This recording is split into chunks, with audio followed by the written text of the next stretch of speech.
আমি উজু করতাম, নামাজ অনেক ভালো লাগতো। ইসলামের কালচার সবগুলো আমার ভালো লাগতো। আসসালামু আলাইকুম, আমার নামটা বর্তমান মোহাম্মদ ইব্রাহিম, আগে পূর্বের নাম ছিল চিকু বড়ুয়া।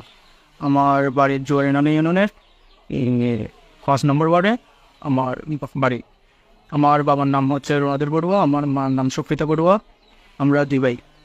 আমি ইসলাম বিষয়ে অনেক স্টাডি করছি। আমার ইসলামের বিষয়ে আমার প্রতিনিধিরা অনেক বন্ধু বান্ধব ইসলামে আছে, ওদের সাথে আমি মিলেমিশে করতাম। আমার ইসলাম বিষয়ে অনেক ভালো লাগতো। ইসলাম বিষয়ে অনেক স্টাডি করতাম, মানে আমাদের নামাজ তো মসজিদে গিয়ে গিয়ে আমি উজু করতাম। নামাজ অনেক ভালো লাগতো। ইসলামের কালচার সবগুলো আমার ভালো লাগতো। সব দিন আমি নিজস্ব ইচ্ছায় আমি আল্লাহকে বিশ্বাস করে আমি ইসলাম ধর্ম কবুল করছি। আমি গত 3 সেপ্টেম্বর ইসলাম ধর্ম কবুল করছি এবং এভিডেভিট মাধ্যমে আমরা ইসলাম ধর্ম কবুল করছি, আলহামদুলিল্লাহ। তো আমি আমার মা বাবার সাথে সম্পর্ক লাগবো, ইসলামে মা বাবার সাথে সম্পর্ক লাগা উচিত, ইসলামে একটা বলাই আছে।